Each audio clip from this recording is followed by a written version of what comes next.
The sword's blow was swift, but death was not. For up to 30 seconds of pure terror, Anne Boleyn's eyes still blinked. Her consciousness, trapped inside her severed head, remained horrifyingly intact. She saw the pale London sky one last time.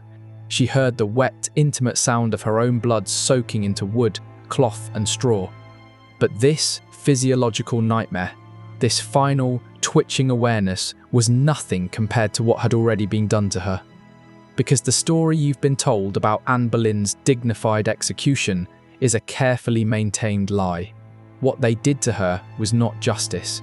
It was a spectacle of humiliation so deliberate, so methodically designed, that decapitation became a release rather than a punishment.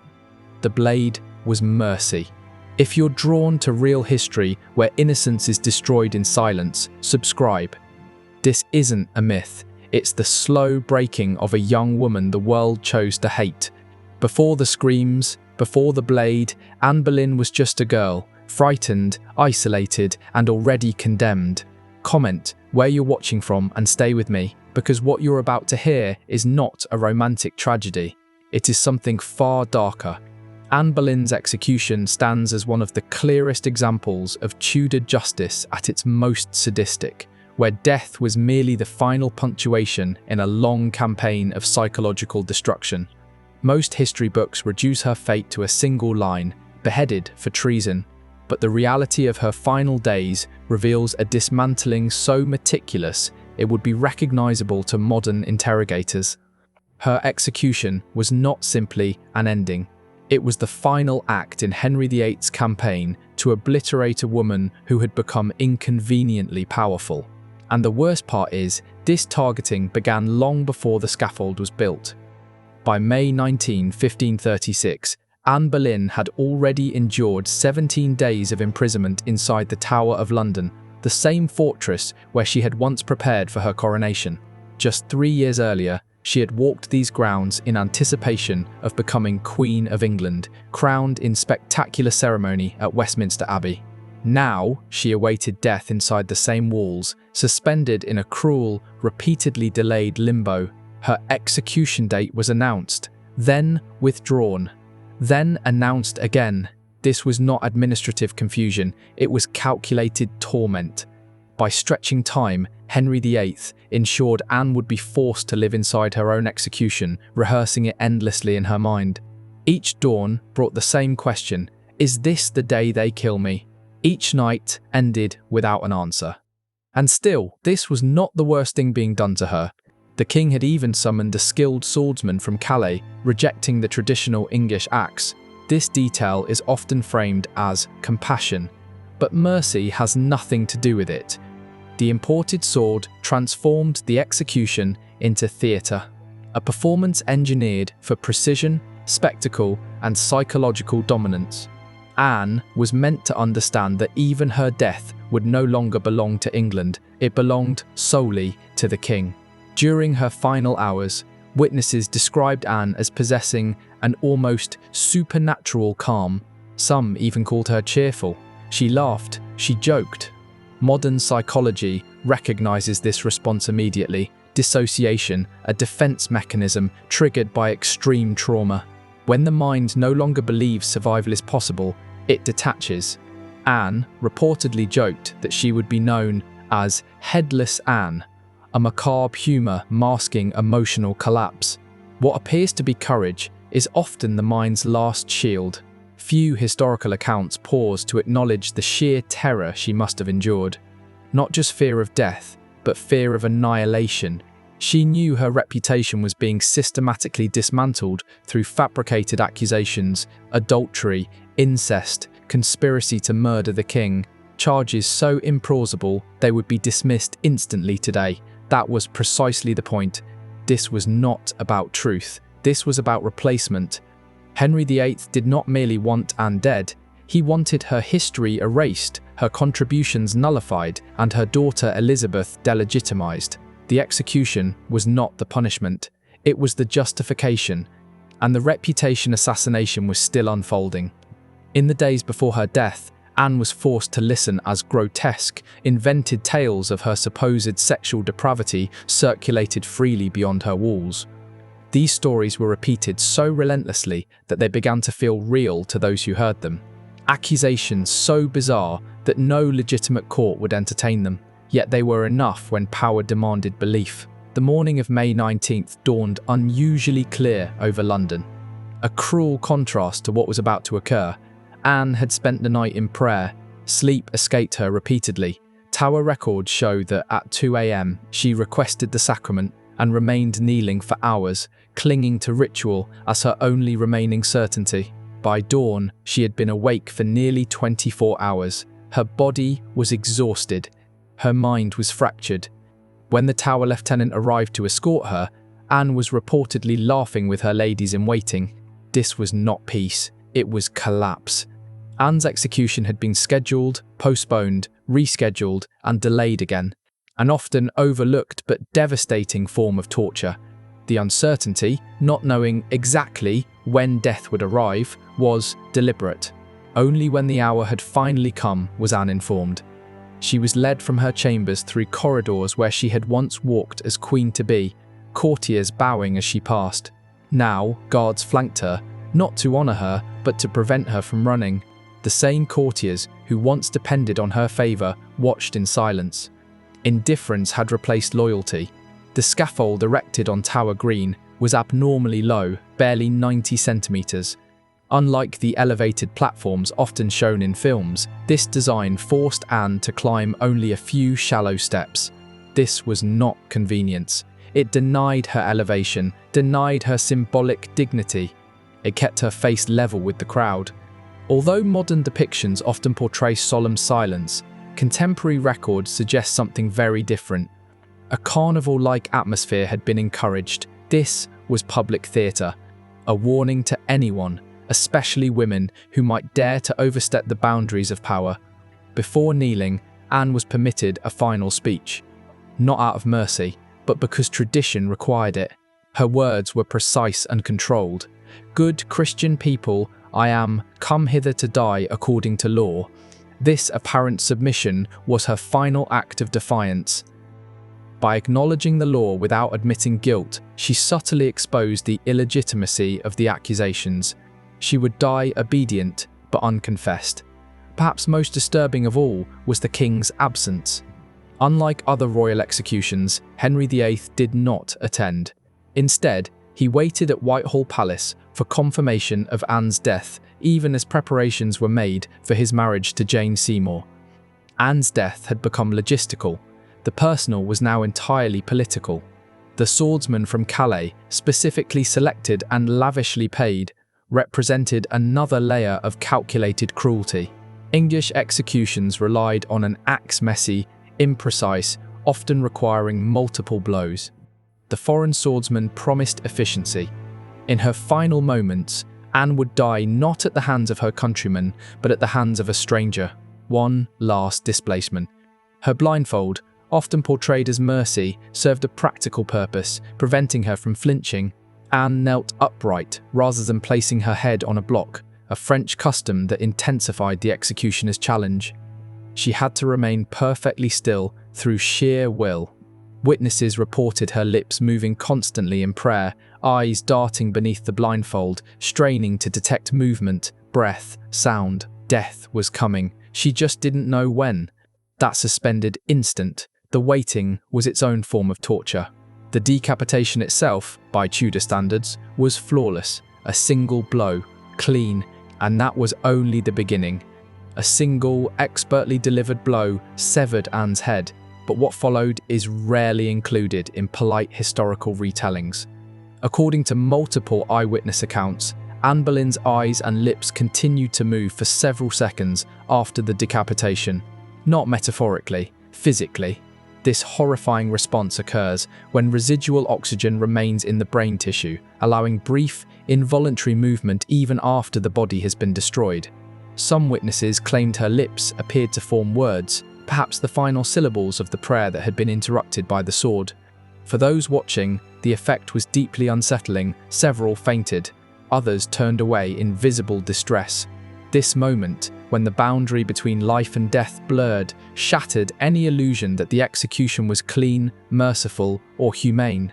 It exposed the fragile, unfinished nature of dying in a way that few present would ever forget. And yet, the cruelty did not end there.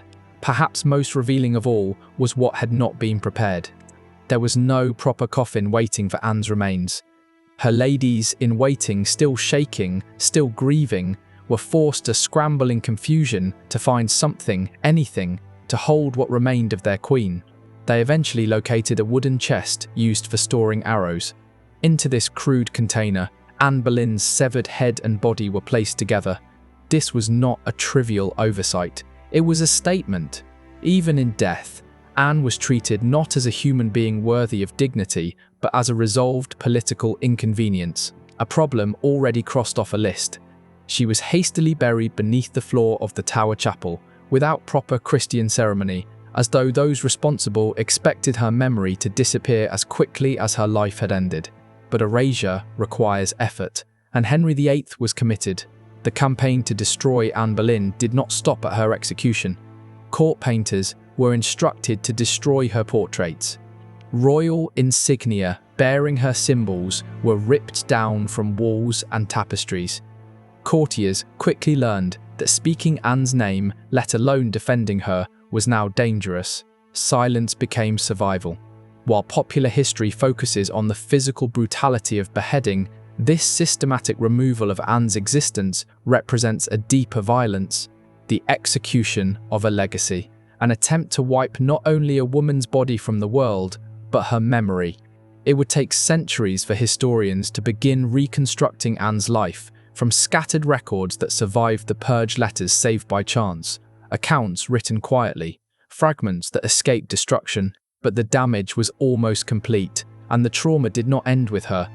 Anne's execution deeply scarred those forced to witness its aftermath. Her ladies in waiting, already terrified of association with the Queen's alleged crimes, were ordered to clean and prepare her severed head before burial. They did so under watch, in silence, knowing a careless word or visible grief could mark them as suspicious. Several reportedly suffered persistent nightmares for years. At least one woman withdrew entirely from court life, entering a convent, unable to remain in the environment that had demanded such obedience to horror. The psychological aftershocks of Anne's death rippled outward, poisoning the atmosphere of Henry's court. Fear replaced loyalty, self-preservation replaced honesty. No one felt safe. And perhaps nowhere was that cruelty more evident than in the fate of Anne's child. In the immediate aftermath of the execution, Anne's daughter Elizabeth, less than 3 years old, was formally declared illegitimate, removed from the line of succession, stripped of status. The child who would one day become England's most celebrated monarch was, for a time, effectively erased alongside her mother. Court records show that Elizabeth's household was dissolved almost overnight. She was left without appropriate clothing, attendance, or recognition befitting royal birth. Her mother executed. Her father publicly denying her legitimacy. This was punishment extended by proxy. Anne was dead, but Henry VIII ensured her suffering continued through her child. And that dimension of cruelty is often overlooked. Most modern dramatizations of Tudor executions fail to capture the full sensory violence of the experience. The scaffold would have reeked of old blood from previous deaths, thick in the warming air of May. Flies hovered constantly. The noise was overwhelming. The crowd, seeded with supporters, instructed to cheer, produced a wall of sound designed to intimidate and disorient. Jeers, insults, shouts accusing Anne of witchcraft and adultery filled the space. This was not spontaneous. It was organized. Public humiliation was a core element of Tudor justice. Death on its own was insufficient. The execution was meant to linger in memory as a warning. Popular culture often portrays Anne's final speech as a moment of serene defiance. The reality, preserved in historical accounts, is more restrained and far more tragic. Her words were carefully chosen, shaped by fear for her daughter and by awareness that everything she said would be reported back to the king. Even at the point of death, Anne could not speak freely. Her speech, praising Henry as a just and merciful ruler, reflects not submission, but constraint. This was not free expression. It was final censorship, the words of a woman who knew that truth itself had become too dangerous to voice.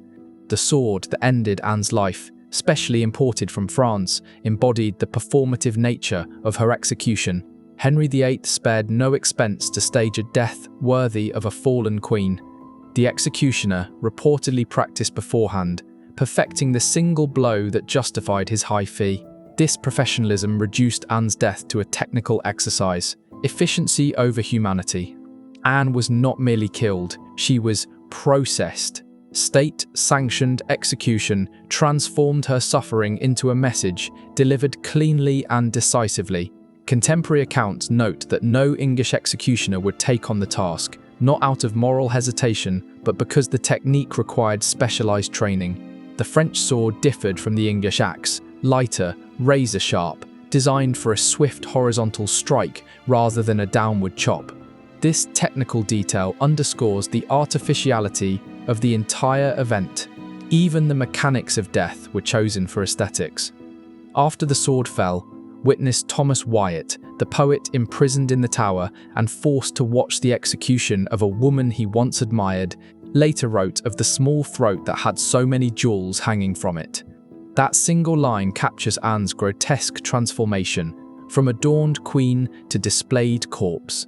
The executioner lifted her severed head by the hair, a customary gesture intended to demonstrate that the sentence had been carried out. Blood continued to flow as the crowd witnessed the final proof. This image, the raised head, the still warm body, burned itself into memory. It was the execution's final act. No marker was placed above her, no inscription. For centuries, her exact burial site was unknown. This absence was deliberate. The removal of even her resting place marked the final stage of Henry's campaign, not merely to kill Anne Boleyn, but to sever her from history itself. And alarmingly, it almost worked. In the days following the execution, royal propagandists moved quickly. Poets who once praised Anne's intelligence now produced verses condemning her as corrupt and immoral. Official records emphasized the king's supposed mercy in providing a skilled swordsman. The spectacle was reframed as kindness. The horror was quietly edited out. This process of sanitization began almost immediately, laying the foundation for centuries of historical distortion. Perhaps most disturbing to modern audiences is how quickly normalcy returned for the king. The very next day, after Anne's execution, Henry VIII was formally engaged to Jane Seymour. Life moved on. The problem had been solved. Within 2 weeks of sending his second wife to the scaffold, Henry VIII married his third in a quiet ceremony at Whitehall. The speed was not romantic. It was administrative. This brutal efficiency reveals Anne's execution for what it truly was, not an emotional rupture, but a political solution. Anne had failed to provide a surviving male heir, therefore she was removed, then replaced. Her death was not mourned, it was processed. The personal tragedy of Anne Boleyn's execution was fully subordinated to the mechanics of rule and dynasty building. For Henry, her life ended the moment she ceased to be useful. And even now, this wasn't the worst of it. The psychological dimension of Anne's execution extended far beyond the scaffold. For weeks before her death, she was subjected to relentless interrogation, denied consistent sleep, and deliberately isolated from allies. She was kept uncertain, disoriented, and emotionally unmoored. Thomas Cromwell, the king's chief minister and architect of the charges, employed tactics strikingly similar to what modern institutions recognize as psychological torture: disorientation, sleep deprivation, isolation, the strategic use of false information presented as undeniable truth. By the time Anne reached the scaffold, the goal was not simply to execute her body. It was to ensure that her spirit had already been broken. This was not a trial. It was a mental breakdown campaign, and it succeeded. By execution day, Anne was no longer expected to resist, protest, or destabilize the narrative in any meaningful way. That was the objective all along. Court records reveal The security measures for Anne's execution were extraordinary, even by Tudor standards. The Tower garrison was doubled. Additional guards were stationed throughout the fortress complex. These precautions were not designed to prevent escape. They were never afraid of that. They were designed to prevent intervention, to ensure no allies could rally support. No sympathetic noble could interfere. No dangerous hesitation could spread through the crowd. The overwhelming show of force served another function as well: intimidation. Anyone who still felt sympathy for Anne was reminded, visibly and unmistakably, that silence was survival. Loyalty was no longer enough. Submission was required. The execution itself was scheduled for mid-morning rather than the usual dawn. This detail mattered. A later hour allowed more people to witness or hear of the event. Though Tower Green could accommodate only a limited audience of nobles and officials, the tower's prominence ensured that crowds gathered outside the walls. When the sword fell, church bells across London began to ring. The city itself was made to participate. Anne's death was not private punishment, it was civic ritual. State power announcing itself through sound, repetition, and spectacle. This transformed her execution into something far larger than personal tragedy. It became political theatre. Death was not the point. Demonstration was. Among the most overlooked aspects of Anne Boleyn's execution is the fate of her alleged accomplices. 5 men, including her own brother, George Boleyn, were executed just days before her. Their deaths served a crucial function. By killing them first, the Crown established proof of Anne's guilt before she ever reached the scaffold. Any final statement she made could be dismissed as the protest of a condemned conspirator. This sequencing was deliberate. It eliminated the possibility of contradiction. 6 people were eliminated under nearly identical charges, supported by fabricated evidence and coerced testimony. This was not justice gone wrong. It was justice engineered. A coordinated purge, one of the clearest examples of state violence in Tudor England. Comparable not in scale, but in structure, to modern show trials. Today, Tower Green features a memorial marking the approximate location of Anne's execution. Yet contemporary records indicate that the actual scaffold stood elsewhere within the Tower complex. This geographical uncertainty is symbolic. Anne's death has been repeatedly relocated, physically and historically, to better fit later narratives, softened, reframed, made acceptable. The romanticized version found in popular culture bears almost no resemblance to the psychological warfare that defined her final days in May 1536. What happened to Anne was not a tragic misfortune, it was a calculated removal. The horror of Anne Boleyn's execution does not reside solely in the moment the sword fell. It lies in the process that led there. This was not simply an execution, it was the climax of a sustained campaign to destroy a woman who had risen too high for the comfort of Tudor society. Anne was not merely killed, she was systematically undone, her reputation dismantled, her achievements invalidated, her lineage threatened, her very existence treated as an error to be corrected.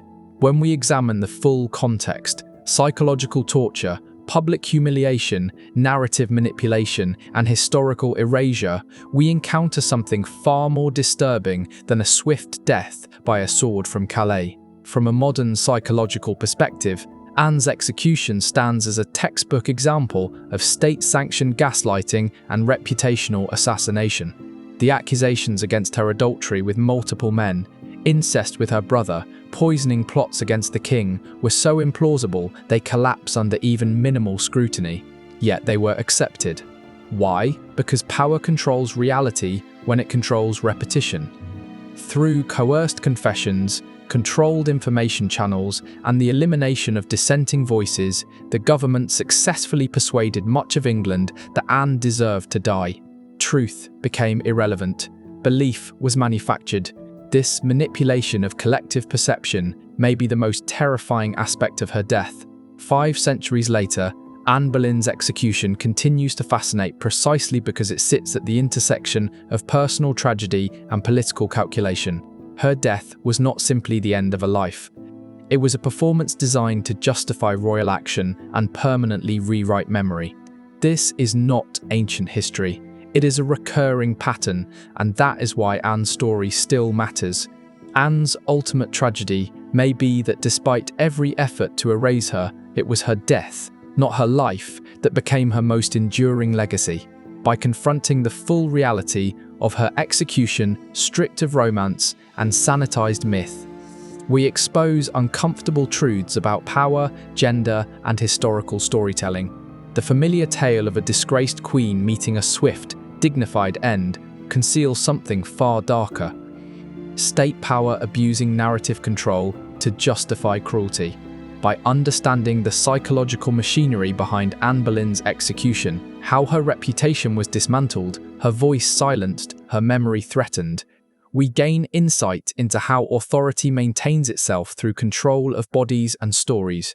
And in the image of Anne's severed head, momentarily conscious beneath a London sky, we are left with one unmistakable warning: when power controls the story, even truth can be executed. If this story kept you watching, drop a like and comment your country or city below. I truly love seeing where everyone's tuning in from, and please, subscribe to help this small channel grow. It means more than you know.